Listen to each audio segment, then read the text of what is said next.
Magandang hapon po sa bawat isa. At maganda rin po kayo. Tayo po ngayon ay nandirito. No, nagse-celebrate na po tayo ng Pasko.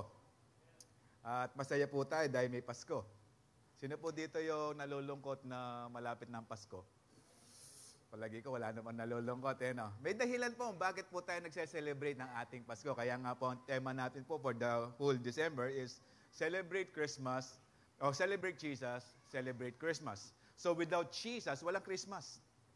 So kung ang walang Kristo na totoo sa buhay mo, walang halaga yung Pasko. Tingnan niyo po, kung yung celebrant, wala kang relasyon, no? Yung pupuntahan mong birthday party, wala kang karera-relasyon, hindi mo kakilala, no? Yung taong pinagse-celebrate, anong feeling? Parang nagsasaya ka, wow, yes, makakakain ako ng masasarap magpagkain. After that, ano? Gusto mo nang umuwi. Eat and run, ang tawag doon. Okay? Walang kwenta. Pero kung meron kang ugnayan doon sa celebrant, I believe you will stay. Lalo na kung very close ka doon sa celebrant, you will stay. Kasi alam mo, may Sharon ka.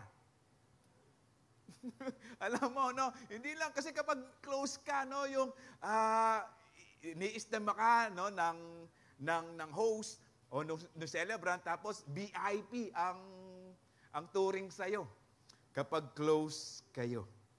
Ngayon, eto, kung halimbawa yung celebrant kaaway mo, pupunta ka? Kaaway mong mortal. Siya yung nang-agaw ng girlfriend mo. Siya yung nang-agaw ng boyfriend mo. Pupunta ka?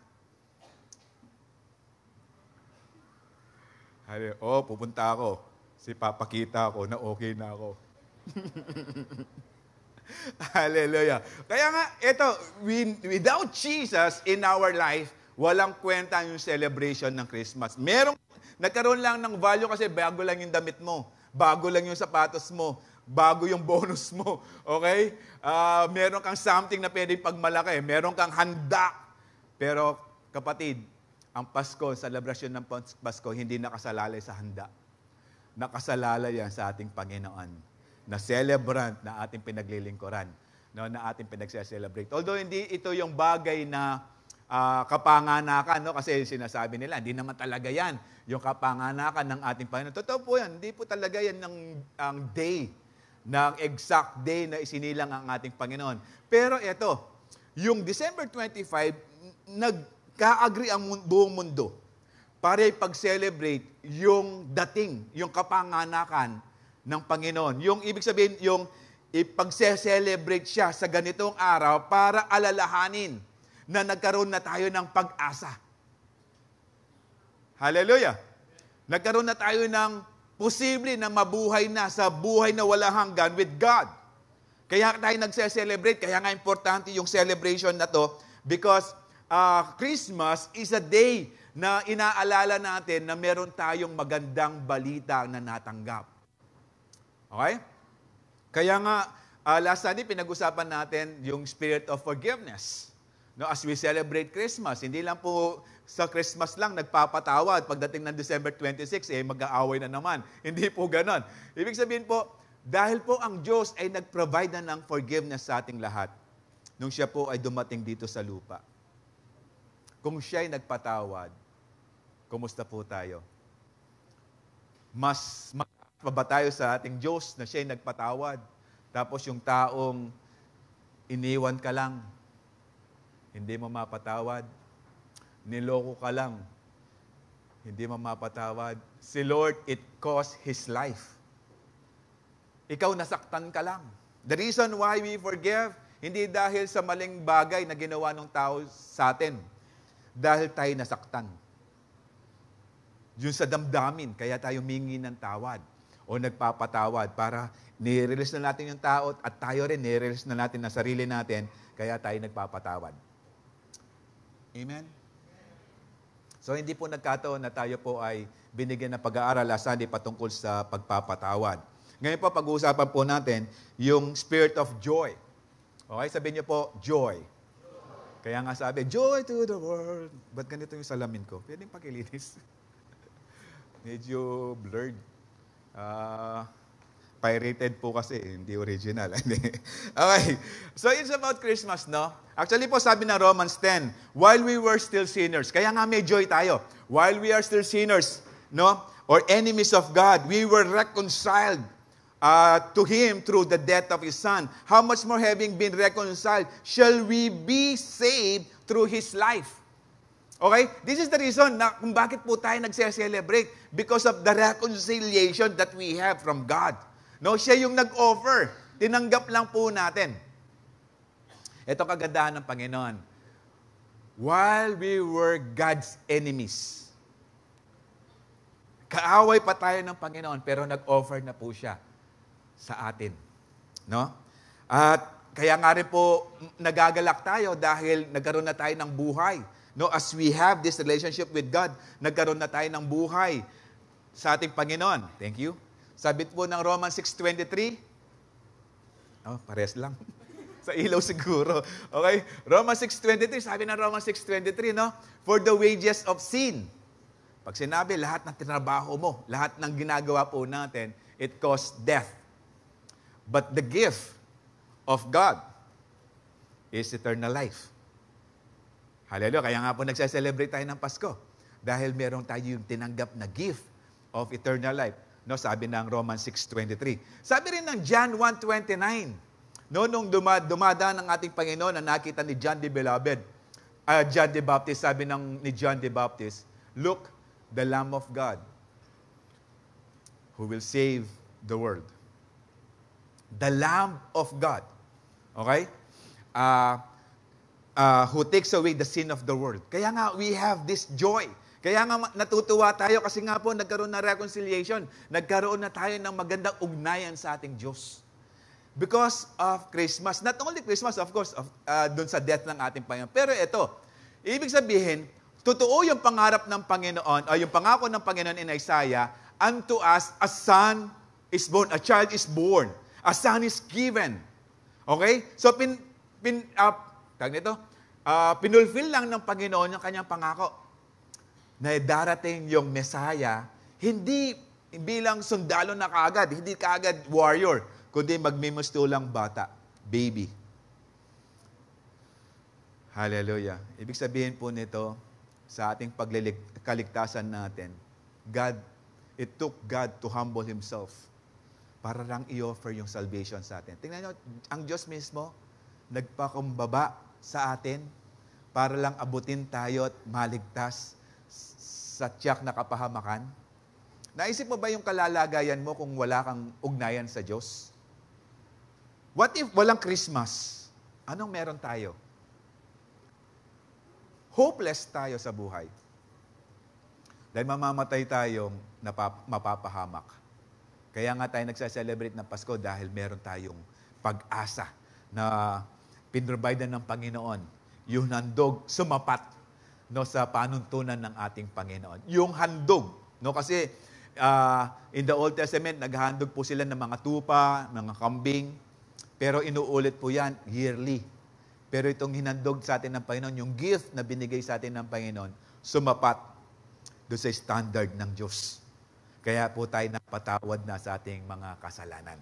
Hallelujah. Sabi po ng Luke 2, verse 8 to 12, and there were shepherds living out in the field nearby, keeping watch their flock at night. Okay?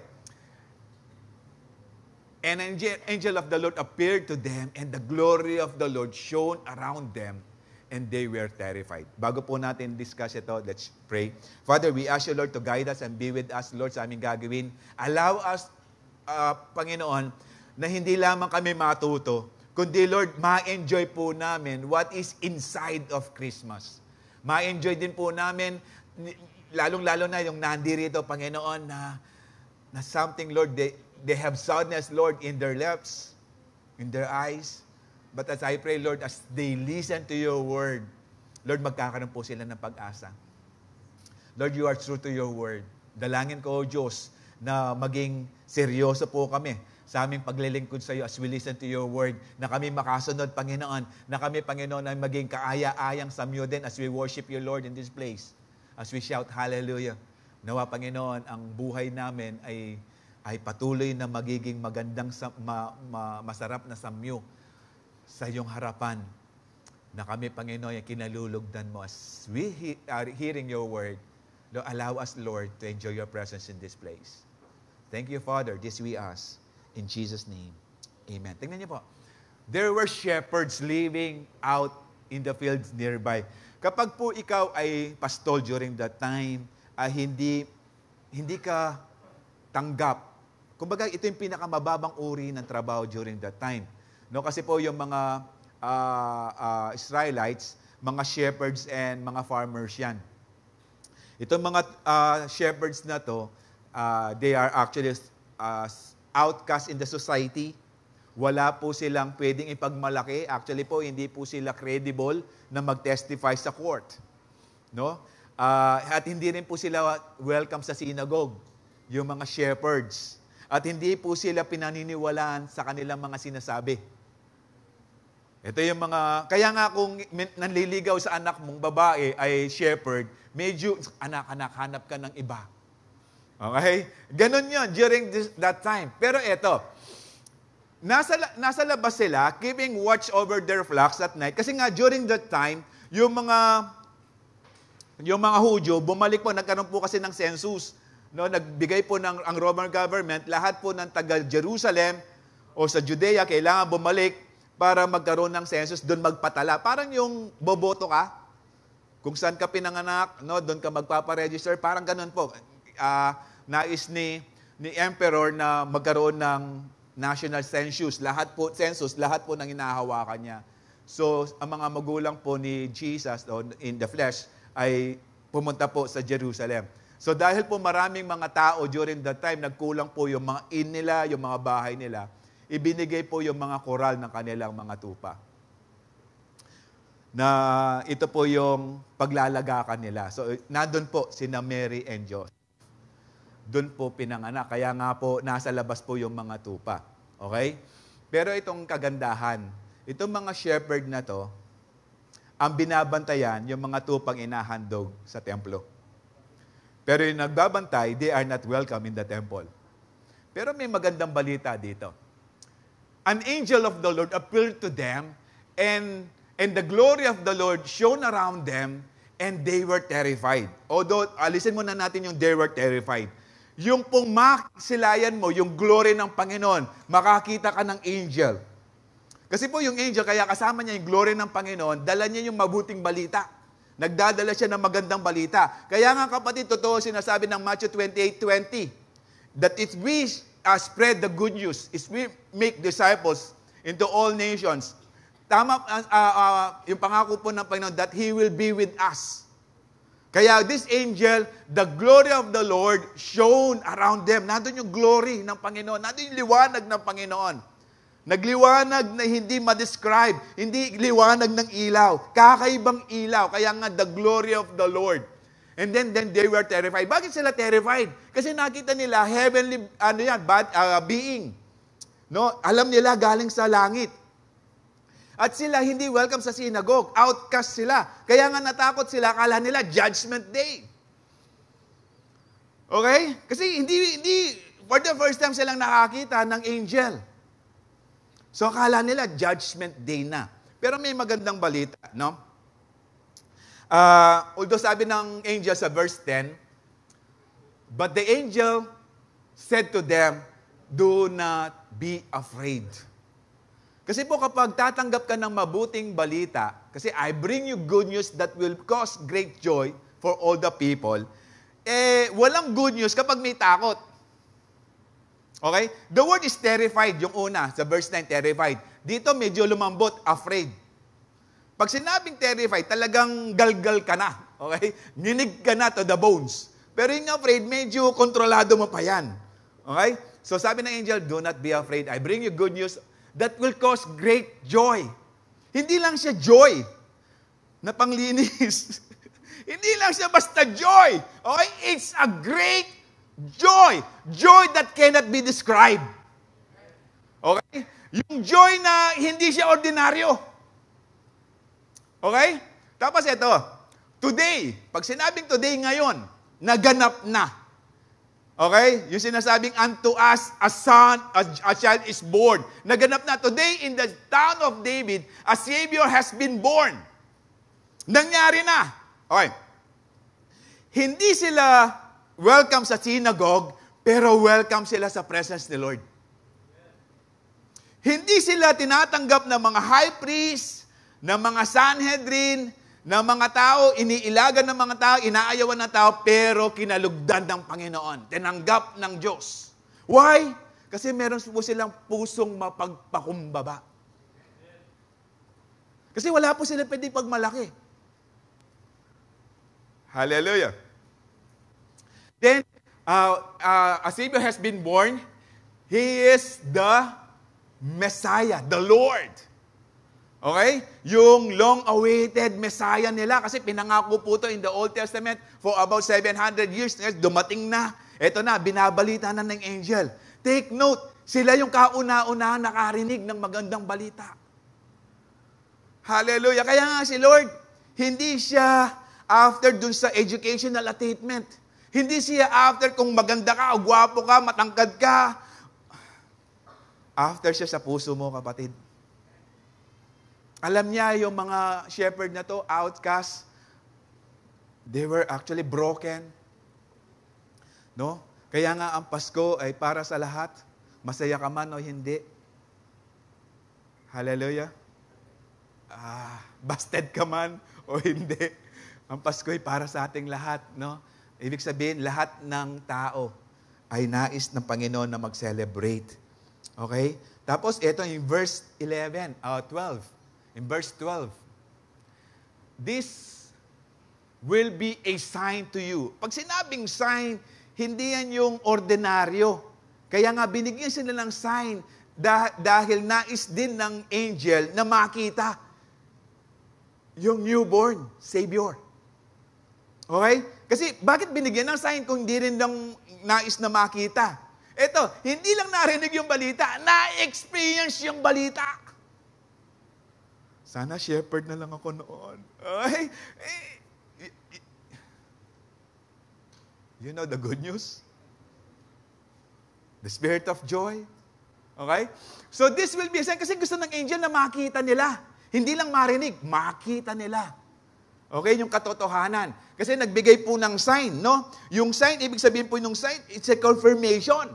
No? Na, ibig sabihin, distinct yan. Hindi yan yung ordinaryong sign. No? You will find a baby wrapped in cloth laying in a manger. Alam niyo yung mga shepherd na to, and I believe yung lugar na kung saan, kasi sabi nila, sabsaban, no? Kainan, kural. I believe kural po to. Kural po siya ng mga pangaanakan na mga tupag inahandog sa templo. Hallelujah. You will see, sabi niya, you will find a baby wrapped in cloth and laying on the manger. Itong mga shepherd na to, alam nila anong ibig sabihin nito. Kasi nga po yung mga tupa ino-offer sa temple, binabalot ng tela. Kasi yung tupa, on the first day, hindi pa siya kabisado yung lugar dahil quality yung mga inaalagaan ng mga shepherd na to. Kasi nga po yung mga temple sheep ay, na ino-offer, mga quality yan. Tingnan mo yung katabi mo. Quality yan. Anak ng Diyos yan eh. Okay? Mga quality breed. Ibig sabihin, may talagang parang pang show. Okay? So alam ng mga tupa, kapag lumabas yan, eto quality talaga to. So babalutin nila para hindi magasgasan, hindi masugatan yung tupa. Kailangan nila munang itali para ibalot para hindi magtatalon yung bagong panganak na tupa. Kailangan niya munang makita yung kanyang surroundings. Kailangan mo niyang ma-familiarize yung lugar para hindi siya masaktan, kung hindi siya tamaan, hindi siya matisod. Ganun ang ginagawa ng mga shepherds para flawless yung kanilang tupa. Naaalagaan na pwedeng mag-qualify na i-offer sa temple. And alam na ng mga shepherd ito, ay, kamukha. Alam na alam ng angel kung ano yung mga ino-offer sa temple. Kaya nga sabi ni John the Baptist, no? Look, the Lamb of God who will take away the sin of the world. Dahil i-offer din siya sa temple. Hallelujah. Okay?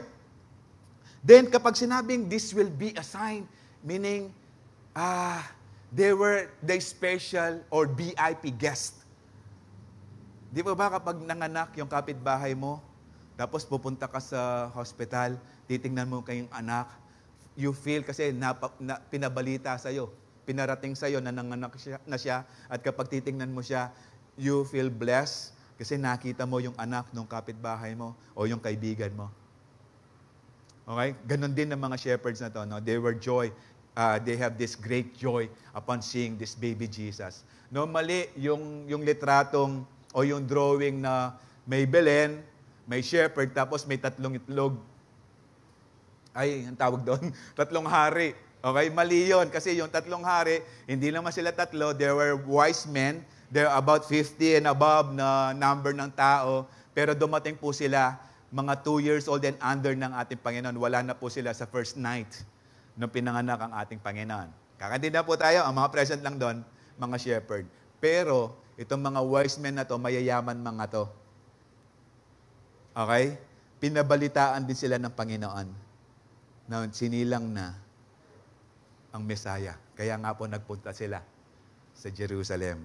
Hallelujah. The joy of Christmas comes from Christ, who is the good news of Christmas. Kaya nga, without Christ, there's no good news in every celebration ng Pasko. Alam nyo, nagiging masaya ang selebrasyon, depende kung sino kasama mo. Hallelujah. Depende. Kung ikaw ay nag-abroad, tapos magsa-celebrate ka ng Pasko ngayon, wala yung pamilya mo, hindi talaga totally yung joy, hindi yung total joy. No, kasi ako nag-abroad ako, nagsa-celebrate kami ng Pasko sa laot, no, sa gitna ng Atlantic Ocean, sa Pacific Ocean. Pero iba pag dito na. Kasama mo, pamilya mo. Amen? Kaya nga, depende yan kung sino kasama. Kasama mo si Lord. Kahit walang queso de bola yan. Bula-bulahin mo lang misis mo. Okay? Kaya kung sino kasama mo, kaya kasama natin ang ating Panginoon. Okay? Amen? Kaya we can always have spirit of joy, especially this Christmas, if we keep an attitude of gratitude. Hallelujah. Ibig sabihin, mapagpasalamat. May queso de bola o wala. Babukang bibig ko to kasi 2 beses pa lang ako kumain ng queso de bola. Alam niyo po, nakakain na ako ng queso de bola, nag-abroad na ako. Na yung kesong pula, akala ko masarap na masarap. Okay? Kasi nandun sa kantahan eh. Ito matindi. May asawa na ako nung kumain ako ng puto bongbong. And every time na marinig ko yung puto bongbong, akala ko puto siya.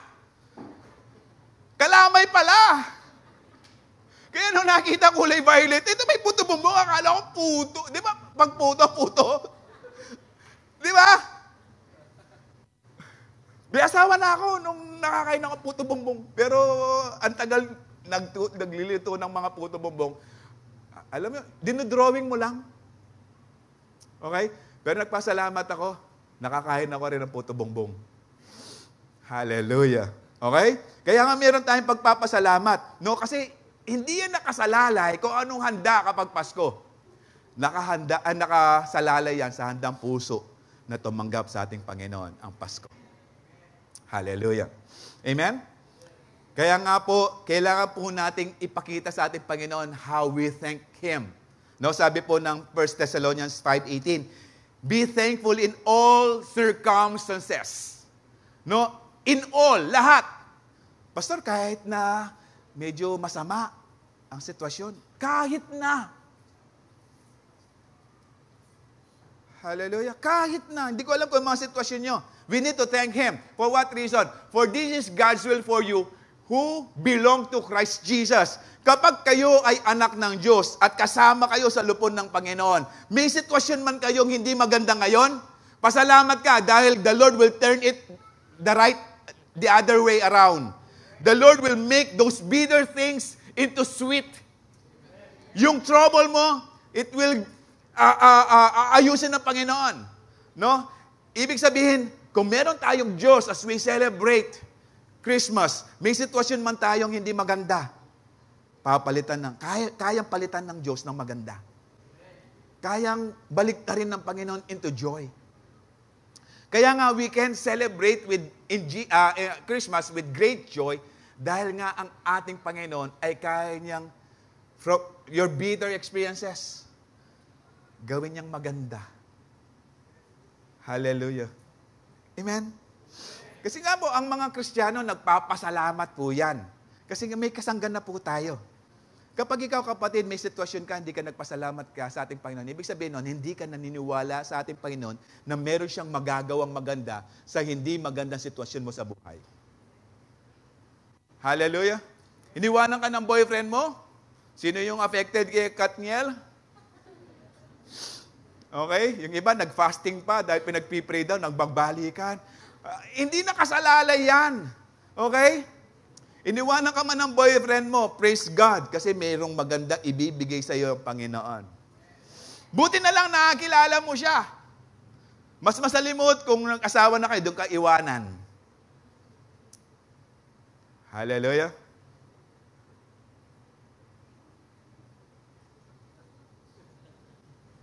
Pasalamat ka sa ating Panginoon. In all situations in life, no, dahil ang Panginoon, He can give you a better and best situations. Best feelings.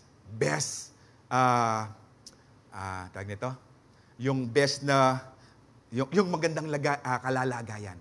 Iingatan ka ng Panginoon. Hindi ka pababayaan ng Panginoon. Amen? Kaya nga, sabi ng Isaiah 41:10, so do not fear, for I am with you. Do not be dismayed. No, wag kang panghinaan ng loob, for I am your God, says the Lord. I will strengthen you and help you, and I will uphold you with my righteous right hand. No, this is God's promise. Kaya nga, pasalamat tayo because iingatan tayo ng Panginoon. Yes, inaalaw ng Panginoon yung bagay na hindi maganda sitwasyon for us to look up.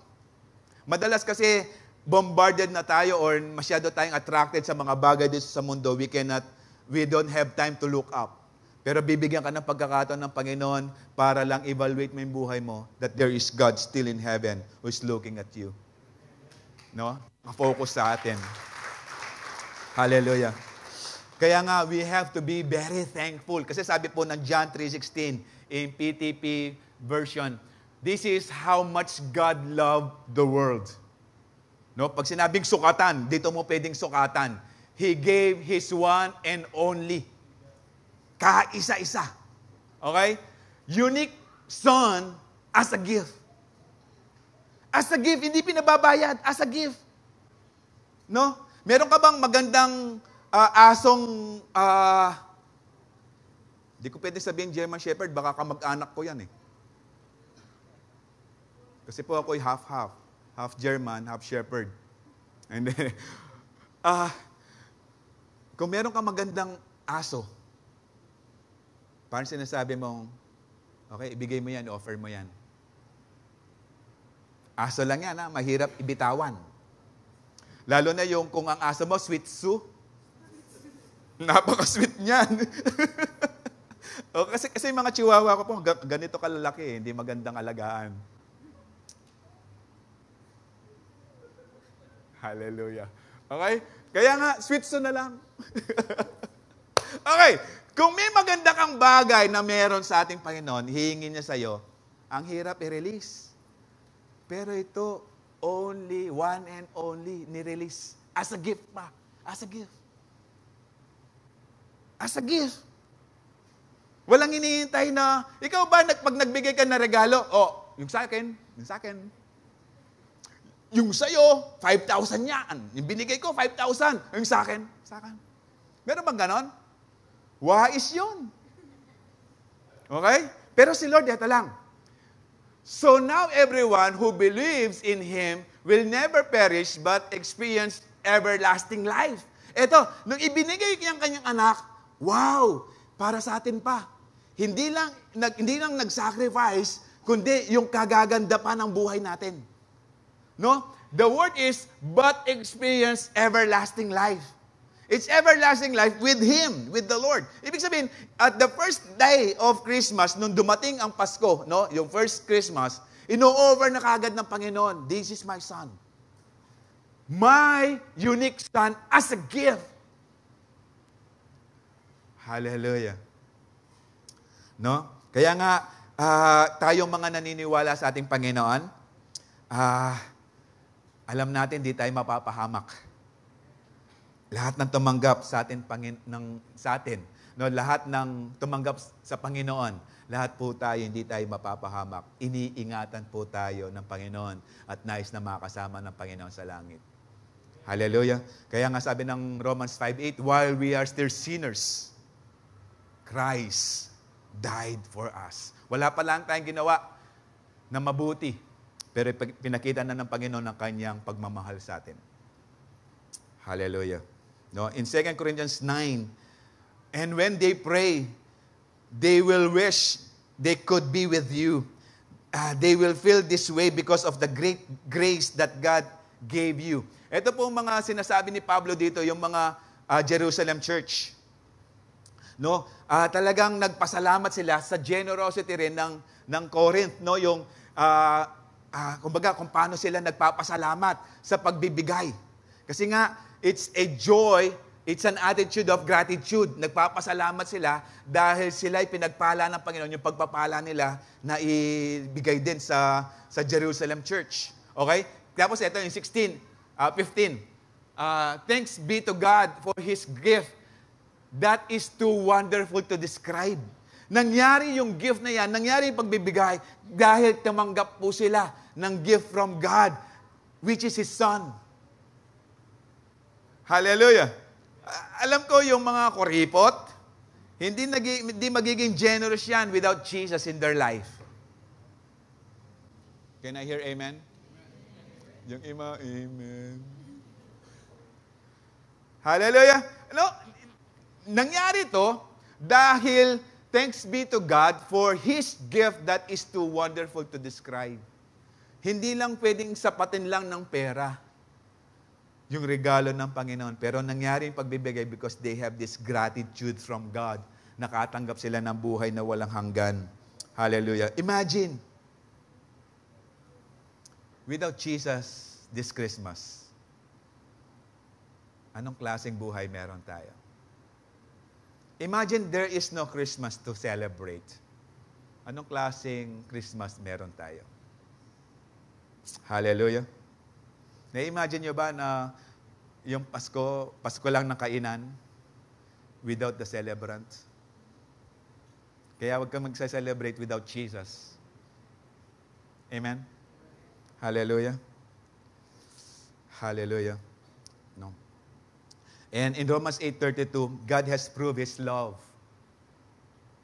Pinatunayan na ng Panginoon by giving us His greatest treasure, the gift of His Son. Kaya wag mo tatanungin sa sarili mo, o kahit sa prayer mo, wag mo na sasabihin na mahal ba talaga ako ng Diyos. Pinatunayan na nga niya eh.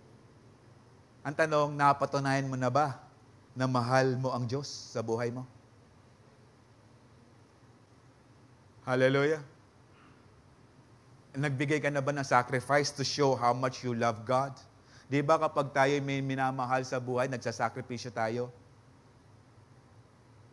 No? Nung nagliligawan pa, kahit 10 kilometro, lalakarin lang para lang ma-enjoy yung company. Tapos pag dumating na, 10 kilometers na nilakad, ay, nandito na tayo. Parang ang lapit lang. Gusto pang bumalik? No? Gusto pang bumalik? Hallelujah. Amen? May sacrifice. Hindi lang yon, nagtitipid ka para lang ma-date mo siya. Amen? Tapos nag-iisip ka ng mamahaling regalo kahit na alam mong wala siyang maibibigay. Hallelujah. Pero God has proved His love. Alam nyo,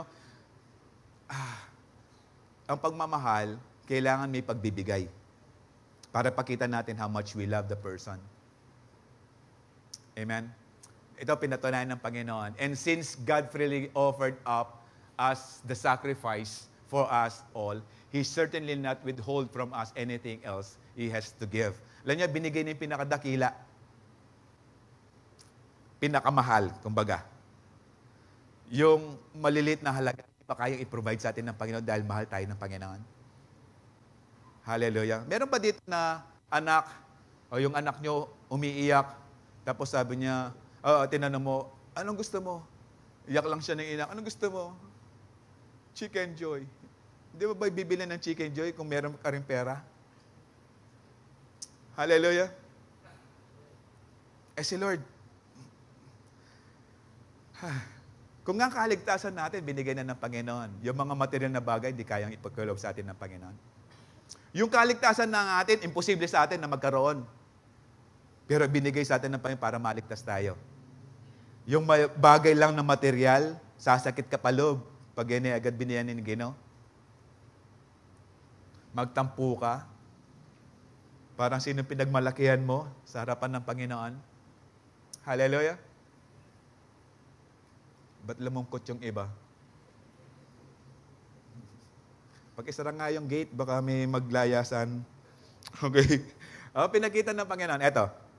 Paano natin papakita na mahal natin ng Panginoon 100%? Kasi sabi ng Panginoon, love the Lord your God with all your heart, soul, mind, and strength. That means 100%. Ngayon, halimbawa, mamahalin natin ng Panginoon 99%. Pwede? 1% na lang eh. Pero bibigyan ko lang kayo na pabigatan natin yung 1% na yan. Payag ka, yung asawa mo, sasabihin niya sa'yo, mahal. Mahal pa tawag sa'yo, ha? Kasi hindi ka mura. Mahal. Pwede ba? Mahal naman kita 99%. Yung isa, ibibigay ko lang yung 1%, doon lang sa ex-girlfriend ko. Pwede ba? Once every leap year lang naman, magsasama kami. Once, isang araw lang. Every 4 years. Payag ka. Payag ka. Na?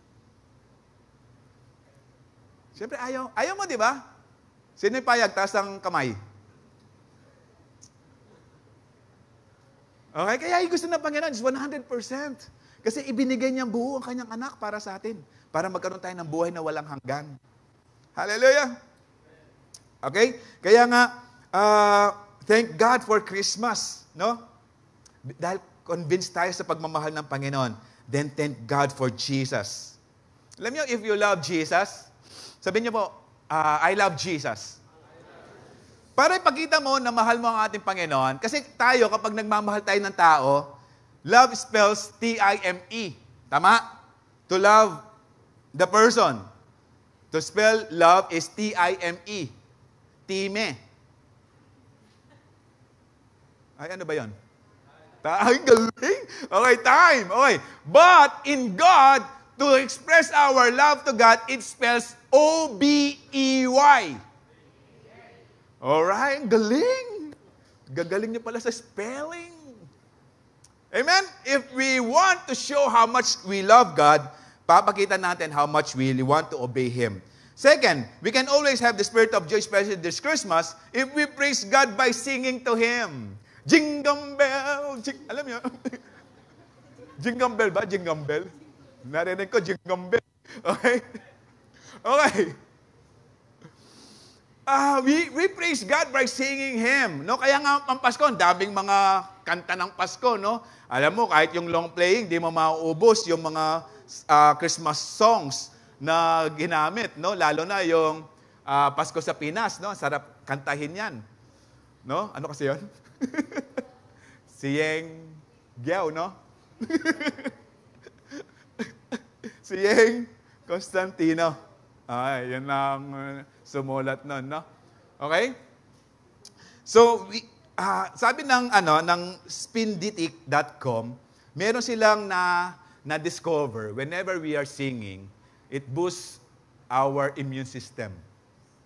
Kaya nga pag pala medyo matamlay ka, just sing. Sasaya ka ulit. Sintonado ka man o hindi, ikaw lang nakakarinig niyan. Okay? It releases stress. Sa'yo nakaka-release ng stress. Pag sintonado ka, na-stress yung kapitbahay mo. It releases stress. benefit your heart, no? Kasi kapag kumakanta ka, no, nagbe-benefit yung heart, no? Kasi kapag medyo masaya at ikaw you feel happy, yung puso mo tumitibok ng tama. Okay? Tapos it increases your energy. No, kapag nakakanta ka, subukan mong kumanta ng may lagnat. Mapapakain ka. Okay? Hindi. Sa totoo lang, kasi tinutulungan ka na ma-increase yung energy. Okay?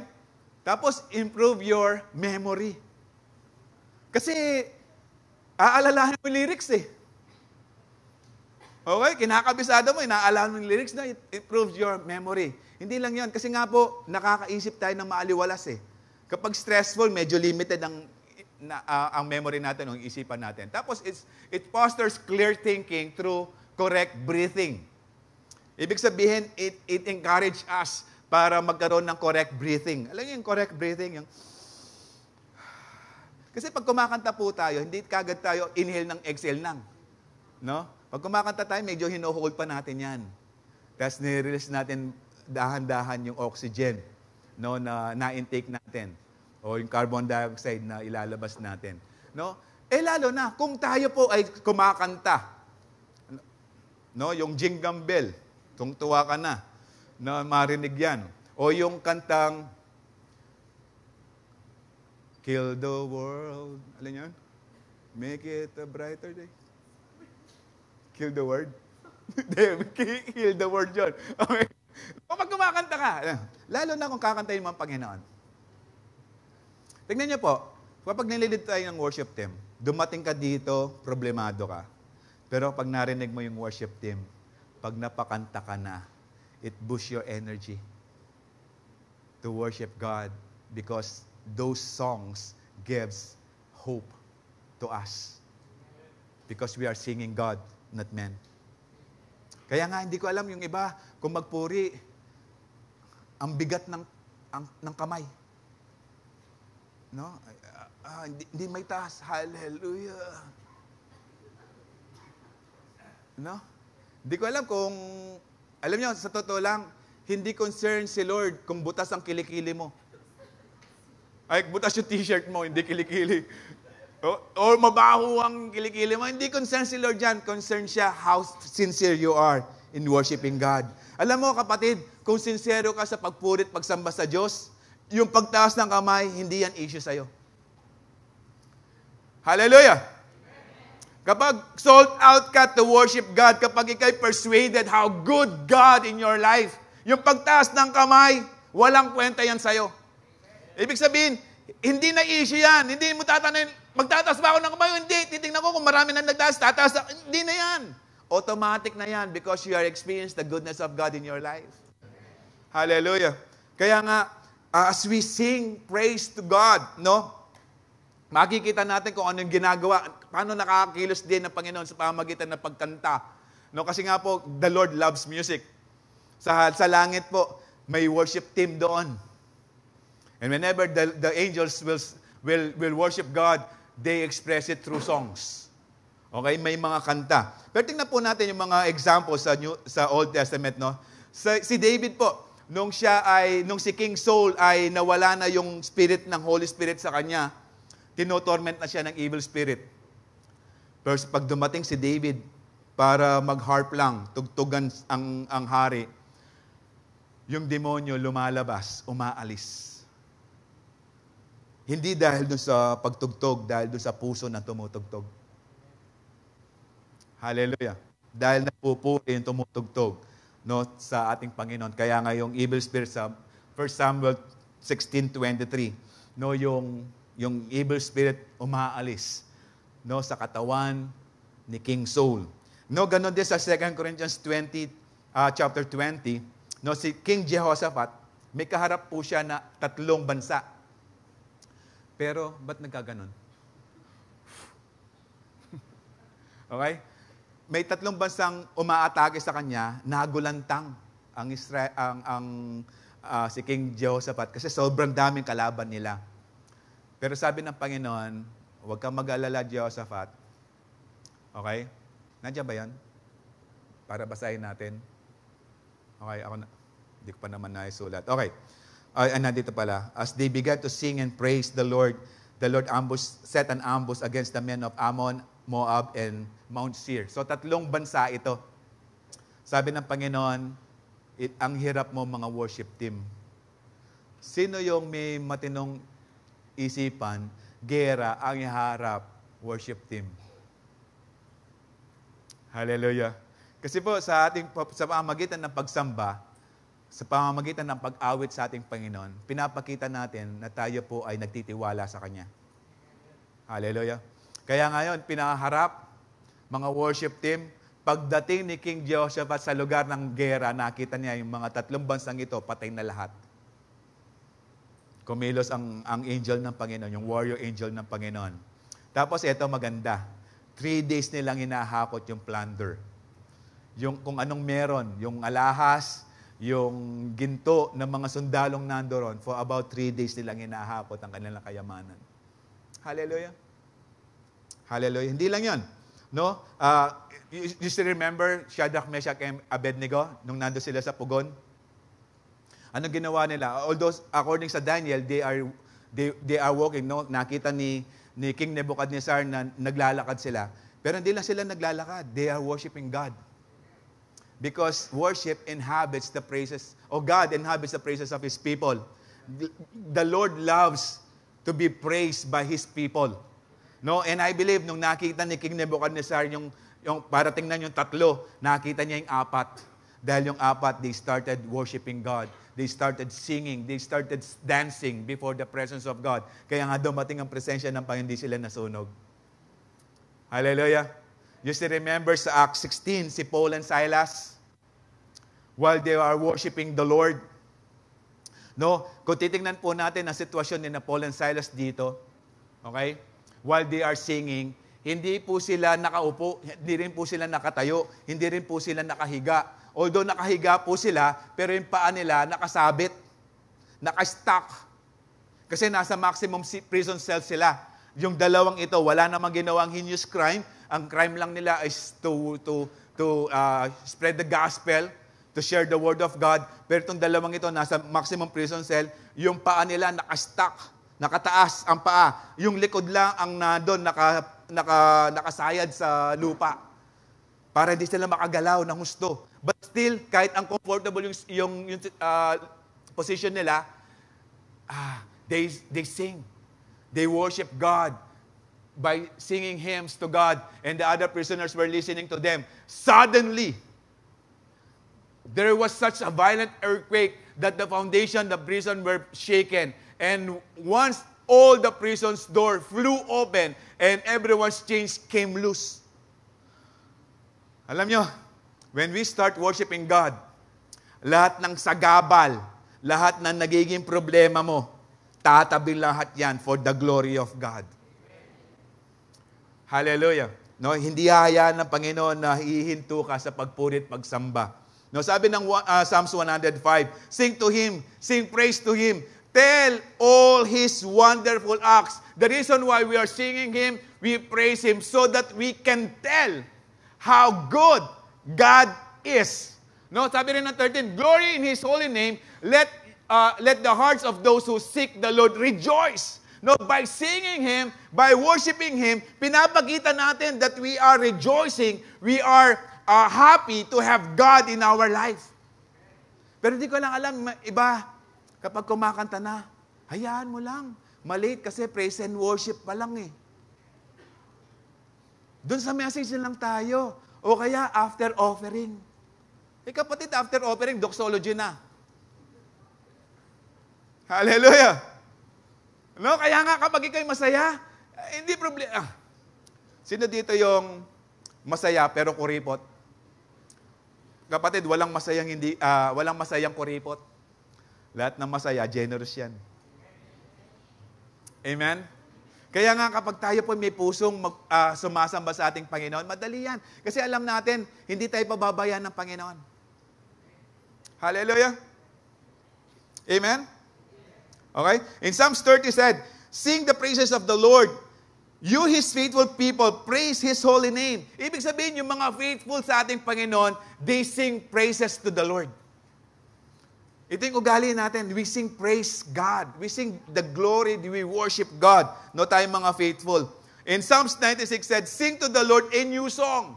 Sing to the Lord all the earth. No, yung new song dito, hindi yung mag-compose ka ng song.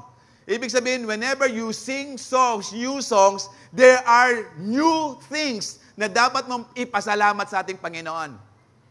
Hindi lang yung mga bagay na, gagawa ko ng kanta, ito yung kakantahin ko sa ating Panginoon. No. Whenever you sing new song, alalahanin mo yung kabutihan ng Panginoon. Then, yung pasasalamat mo, bagong pagkanta mo, bagong pagpupuri, ang magagawa mo sa ating Panginoon. Amen? Sing to the Lord, praise His name, proclaim His salvation day after day.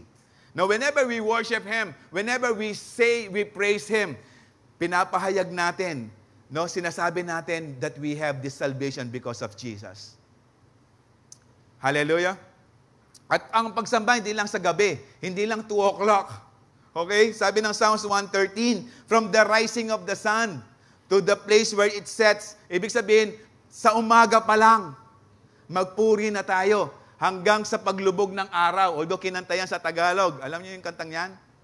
Sa pagsikat ng araw, hanggang sa paglubog nito, ngalan ni Jesus, papupurihan. Gusto niyo pang isa? Messi, nanuwa kayo na eh. The name of the Lord is to be praised. No, sa bawat umaga. Alam niyo, bawat umaga ay pagpapala yan sa ating Panginoon. Whenever we wake up in the morning, pagpapala na yan sa Panginoon dahil mararanasan mo ang kabutihan ulit ng Panginoon sa araw na yan. Natutuwa ba kayo, nagising kayo kanina? Amen. Kasi ibig sabihin nun, nakatulog kayo. Tingnan mo yung katabi mo. Pag nagising yan, nakatulog yan. Hallelujah! No? Kaya nga kapag tayo nagigising, alalahanin natin, pasalamat tayo sa ating Panginoon dahil merong Diyos na nagpapala sa atin. Merong Diyos na nagpo-protect sa atin. Merong Diyos na kumakalinga sa atin. Kaya dapat tayo magpasalamat sa ating Panginoon. Okay? Sing to Him a new song, play skillfully, and shout for joy. Alam niyo yung shout for joy? Joy. No, kapag masaya tayo, di ba malakas ang boses natin? Meron ba dito yung, masaya ako, masaya kaya ako sigla. May pasar ko. Segutanan na ako. Di ba malakas ang boses natin dyan? Lalo na yung tumama sa loto.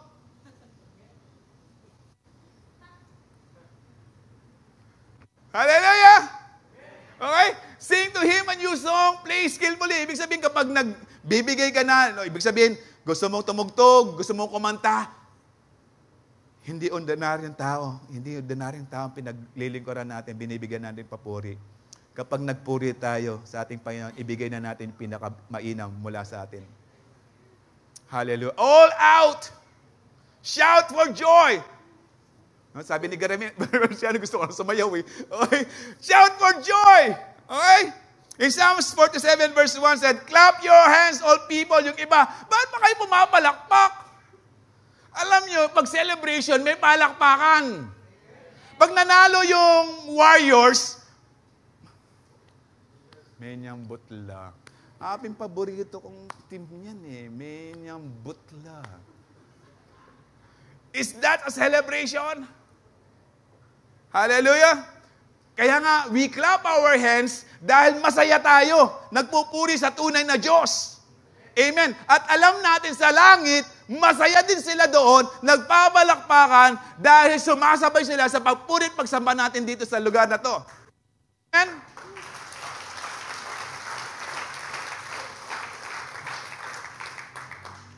Pero yung iba, kasaya. Okay? Shout to God with loud songs of joy. Ibig sabihin nito, hindi tayo nahihiya na meron tayong Kristo sa buhay natin.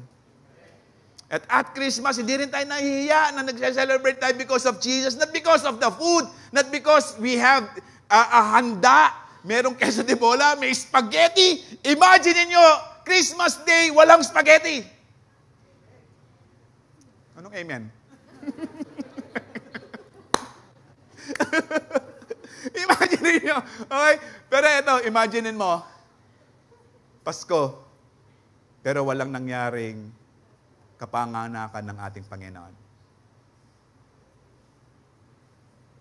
Hindi pa dumating ang Kristo. Imaginein mo, magse-celebrate ka pero walang rason. Pero kung magse-celebrate ka ng Pasko, may rason. May handa man o wala, meron kang pusong nagpapasalamat sa ating Panginoon. Amen? Amen?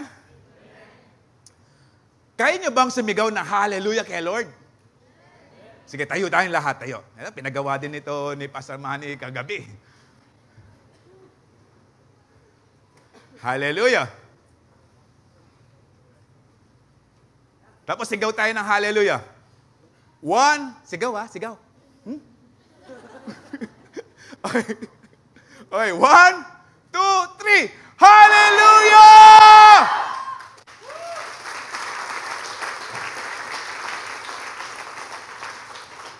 Anong naramdaman mo? Ako meron. The presence of God came. Because whenever we shout hallelujah, heaven is rejoicing. And the presence of God is coming down. Hallelujah. Ugaliin po natin. Whenever we celebrate Christmas, let's worship God. Hallelujah. Sige po, makakaupo na po tayo. Nagising na po yung natutulog. Hallelujah. Hallelujah. So, praise the holy name of Jesus. Shout for joy.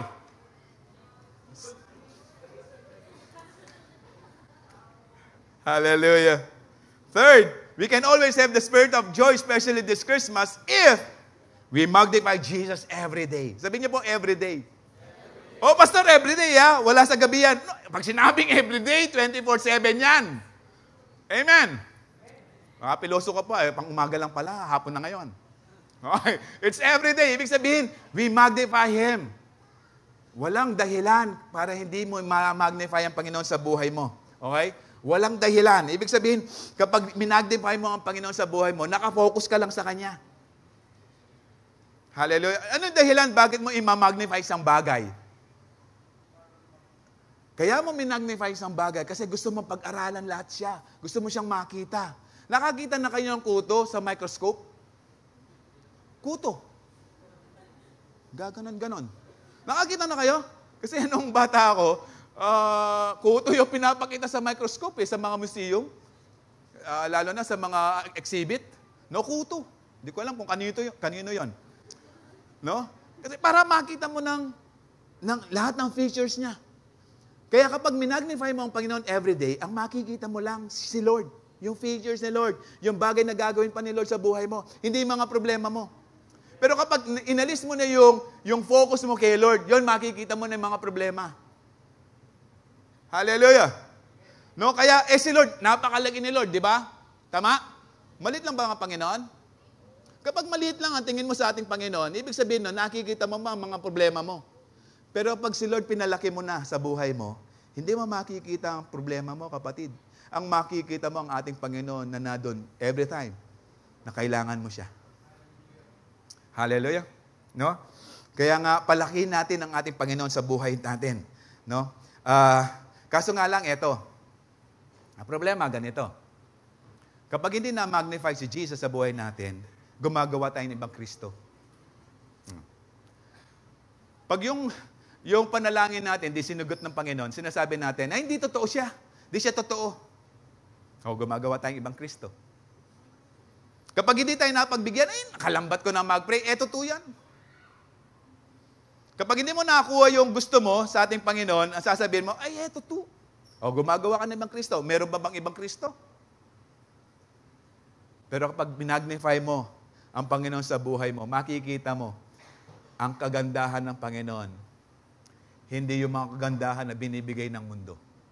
Dahil ang mundo, ang binibigay nito, kamatayan lang. Pero ang Diyos ang binibigay nito, buhay na walang hanggan.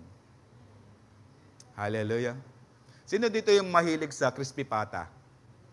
Nakakita na kayo ng crispy patang sunog? Maitim. Nakakita na kayo? Pag ibibigay sa iyo yung crispy pata, maitim ang kulay. Pero bakit gustong-gusto ng iba yung crispy pata?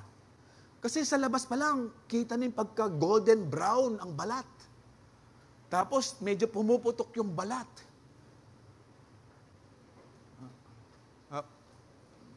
Pakihigop po yung laway nyo, lumalabas eh. Okay? Appealing, pero after mo kumain, Hallelujah. No? Kapag hindi mo nakuha yung gusto mong trabaho, ito to yung Lord. Hallelujah. Pero tingnan niyo po, kapag po minagnify natin ang ating Panginoon, ibig sabihin nakafocus tayo sa Kanya. Sa Matthew 14, about 3 o'clock in the morning, Jesus came toward them walking on the water. 3 a.m., madaling araw. No, kasi galing sa pangangaral ng ating Panginoon, narinig ni Jesus na pinugutan na ng ulo si John the Baptist ni Herod. So, nagpakain ng 5,000, pagod sila. So, ang Panginoon, di muna sumabay para lumipat ng area, no? Yung mga disciples ng Panginoon, sumakay na ng bangka. So, si Lord nagpaiwan sa isla, nanalangin. 3 a.m., sa kakahintay nila, yung bangka nila ay inilalayo na tawag nito, hindi nila masagwan, linalayo na sila ng alon, pagitna. So dahil 3 a.m., no, hindi malakas ang hangin, malakas ang alon, sinasagwan, no, sa Mark 6, makikita niyo, mababasa niyo po doon, na sinasagwan nila yung mga bangka nila kasi nag-i-struggle, hindi makalapit sa isla. So ang ginawa ng Panginoon, nakita niya na medyo nahihirapan mga disciples niya, lumakad sa tubig. Okay? Walking on the water. Pag sinabing walking. Okay? Naglalakad sa babaw ng tubig. When the disciples saw him walking on the water, they were terrified. Ito na naman, terrified na naman. Okay? In their fear, they cried out, "It's a ghost." Okay? Kasi wala pang record na taong nakita nilang naglakad sa tubig eh. No, yung mga Israelites naglakad sa lupa kasi hinati ng Panginoon yung tubig. Maging si Joshua. Okay? Hinati rin ng Panginoon yung ilog. Pero dito, si Lord mismo naglalakad sa tubig. Sa Sea of Galilee. Okay? Na maalon. Okay. So, it's a ghost. Nagsalita ang Panginoon sa verse 26 o 27. But Jesus spoke to them at once. Don't be afraid. Okay? Kasi ibig sabihin, kung natatakot sila, huwag kang matakot. Di ba? Natural sa atin yan, sabihin, huwag matakot. Take courage, I am here. Okay, nandito ako. Then Peter told him, Lord, kasi medyo malayo, tapos hindi naman ganun kaliwanag. Okay? So, gasera lang yung ilaw nila. So, hindi pa rin maaninag, no? Nakita nilang na may damit na lumalakad. So, then Peter told him, Lord, if it is really you, tell me to come to you walking on the water. Para talagang masabing ikaw nga yung Panginoon. Kasi alam ni Peter, nagmimilagro ang ating Panginoon. No, yung bulag, nakakatakbo. Bakit? Mahirap ata sa bulag ang tumakbo. Kaya pag nakatakbo na yan, nakakita na yan, di ba? Di pa huli eh. Okay. Nagmimilagro. Kaya, Lord, kung ikaw yan, pwede ka rin magmilagro sa oras na to. 3 a.m., okay? Then, sabi ng Panginoon, yes, come. No, pinayagan ng Panginoon. Jesus said. So Peter went over the sea, at the side of the boat, and walked on the water toward Jesus. Okay, nakalakad siya. Ibig sabihin, nakarami na siyang step, dahil malayo-layo pa si Jesus. Hindi lang ganyan kalapit, no? Medyo malayo-layo. Kasi nga, hindi maaninag eh. Okay? Hindi rin sigurado si Peter, di ba? Sabi niya, if it's you. So habang naglalakad si Peter, siguro namamasyal, habang nakatingin sa ating Panginoon, nakalakad. Hallelujah. Pero ito, pumasok si Oneng. Okay? But when he saw the strong wind and the waves, he was terrified and began to sink. Nung nakafocus siya sa ating Panginoon, nakakalakad siya. Pero nag-shift yung focus niya sa sarili niya. Na sinasabi niya, oy, nakakalakad ako. Kahit na maalon. Kahit na mahangin. Nung ako na, ayun na.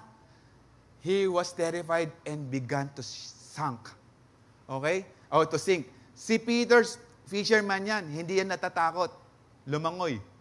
Pero natatakot siya kasi 3 a.m. yan. Okay? Natakot siyang, ibig sabihin, nung nawala ang focus niya sa ating Panginoon, nagsimula siya mag-focus sa sarili niya, doon siya nagsimulang lumubog.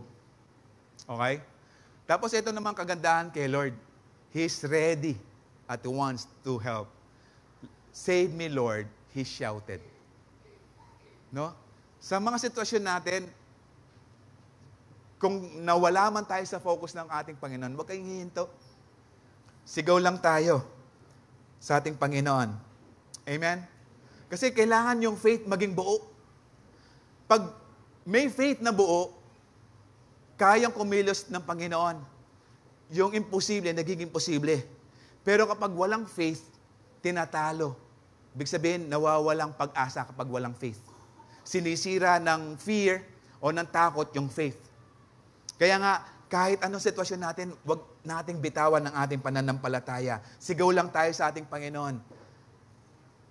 Iligtas mo ko, Panginoon. Huwag lang mawala, no, yung tiwala mo, pananampalataya mo sa ating Panginoon.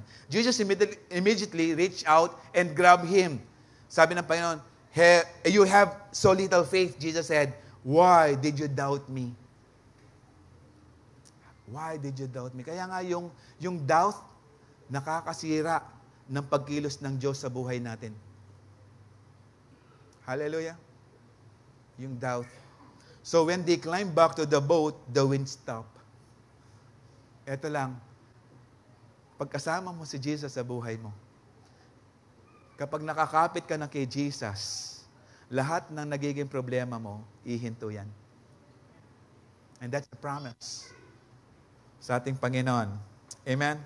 Kaya nga, magnify Jesus every day. Hebrews 12:2, look unto Jesus, the author and finisher of our faith, who for the joy was set before you, He endured the cross, despising the shame, and was sat down at the right hand of the throne of God. Meaning, looking unto Jesus as we focus, as we magnify Him.